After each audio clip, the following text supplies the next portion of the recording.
Une question m'intrigue. Sortir avec un homme pour son argent, est-ce une forme de prostitution? Je peux sortir avec un homme même si je ne couche pas avec lui. Est-ce que ça aussi c'est une forme de prostitution? En fait, mon but derrière, c'est juste pour subvenir aux besoins de mes études, par exemple, de ma famille, ou bien quelque chose comme ça. Est-ce que c'est une forme de prostitution?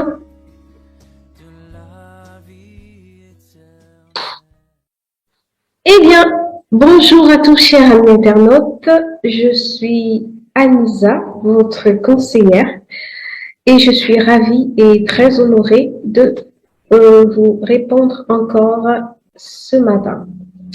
Alors, vous l'aurez compris, la question du jour, au fait, c'est de voir les formes de prostitution, mais surtout de répondre à cette intrigue. Est-ce que le fait de sortir avec un homme pour son argent, peu importe que ce soit avec sexe ou sans sexe, est-ce que c'est une forme de prostitution? Alors, pour commencer, on va tout simplement aller avec la définition. On va regarder la définition de la prostitution. On dit dans le dictionnaire que la prostitution, c'est le fait de livrer son corps au plaisir sexuel d'autrui pour de l'argent et d'en faire un métier.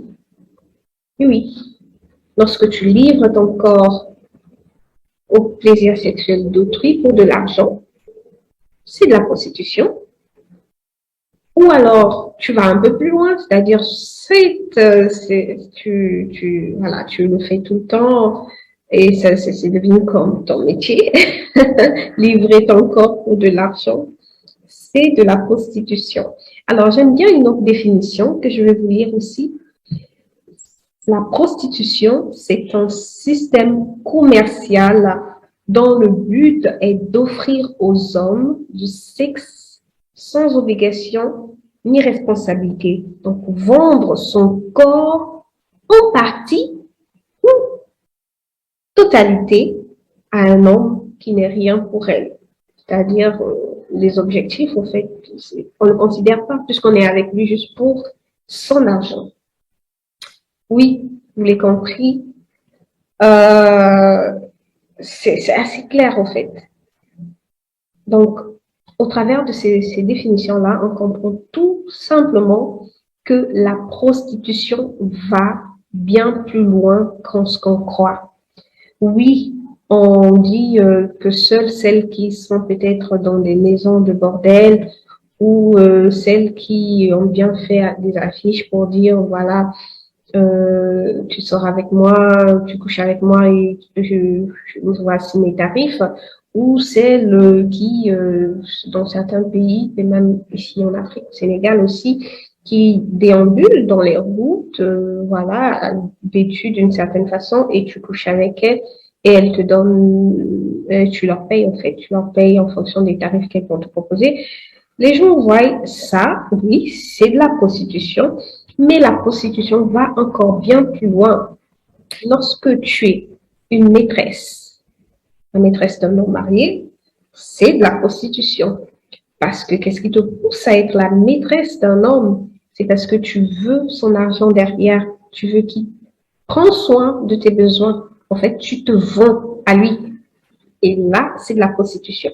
Lorsque tu es une courtisane, voilà, juste une courtisane d'un homme, surtout le phénomène qu'on retrouve souvent, les jeunes enfants qui ont peut-être 17, 15, qui sortent avec des personnes âgées pour que ces papas-là puissent leur payer les études et tout ça, ça aussi, c'est de la prostitution.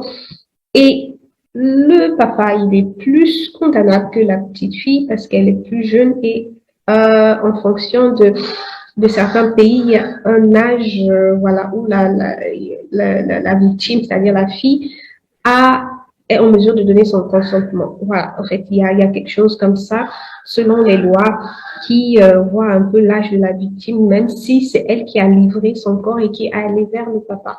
Donc ça, franchement, c'est autre chose, c'est dans un autre domaine, mais également c'est de la prostitution parce qu'elle livre son corps pour de l'argent. Et encore bien plus loin, toutes celles qui dansent dans les cabarets, vêtues torse nu ou nu, montrent leur nudité, tous ceux qui prennent des photos dans le but d'avoir de l'argent derrière, ça aussi c'est de la prostitution. Et la plus simple possible de forme, c'est lorsque ce qu'on voit souvent, c'est très courant avec les étudiantes.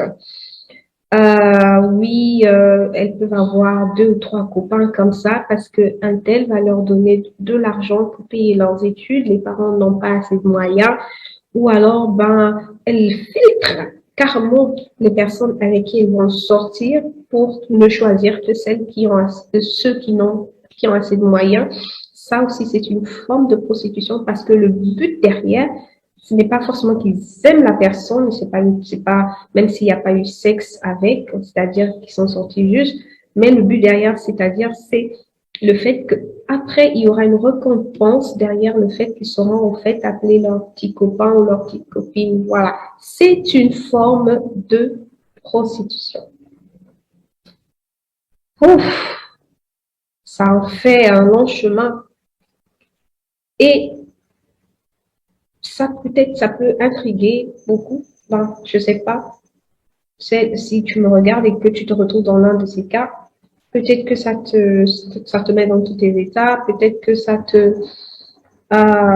révolte. Ben, en fait, c'est ça la réalité.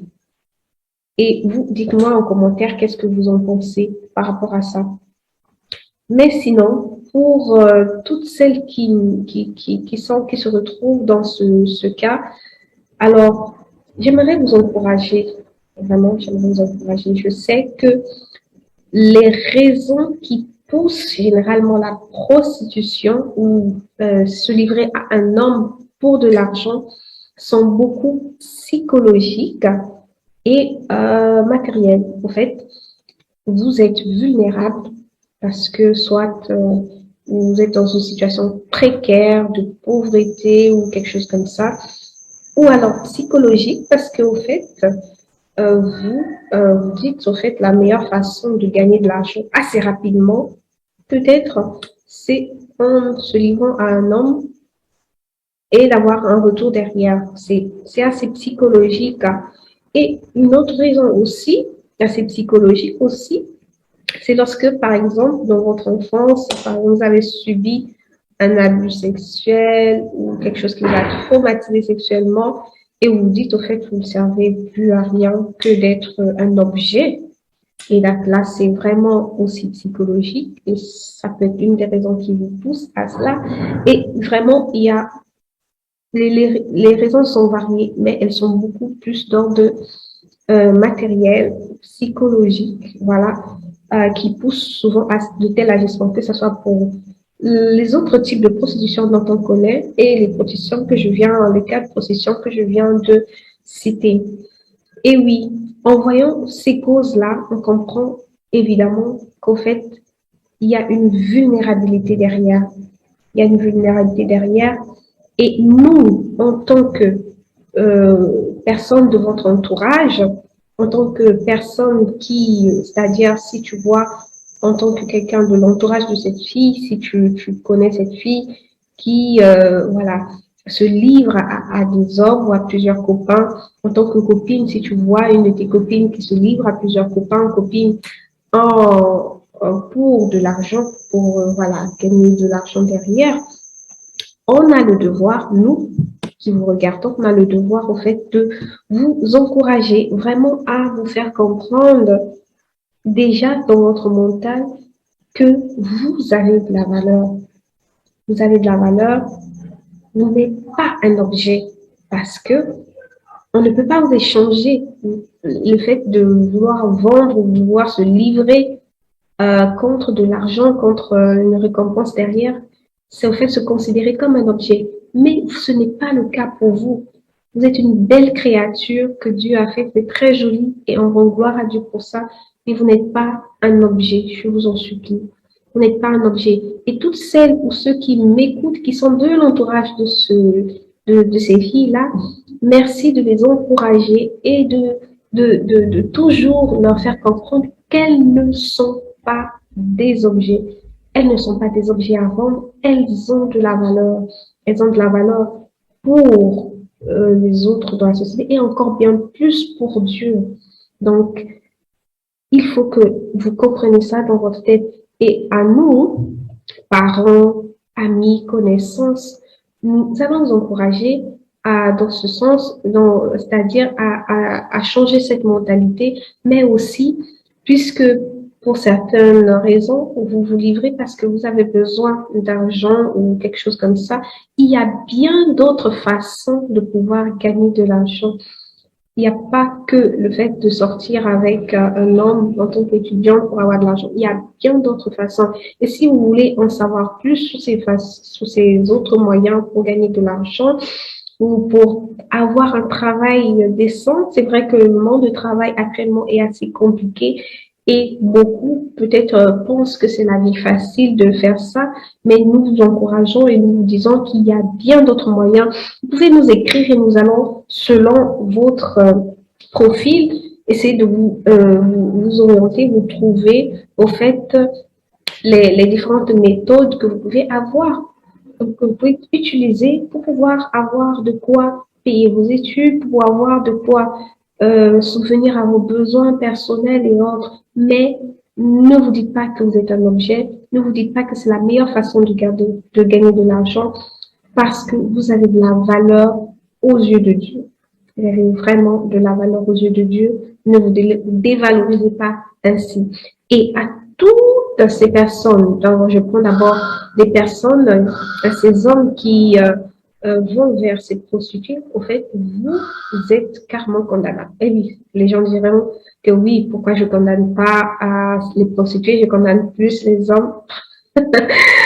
Oui, elles sont vulnérables. C'est vrai, elles se sont livrées et elles sont plus ou moins fautives, mais vous avez toutes les capacités de réflexion et vous êtes encore beaucoup plus condamnable parce que vous savez ce que vous êtes en train de faire et vous savez que vous êtes en train de détruire la vie de ces jeunes femmes vers qui vous allez. Vous savez que ce que vous faites n'est pas normal et vous encouragez la culture du viol. Et oui, la prostitution fait partie des formes d'agression sexuelle.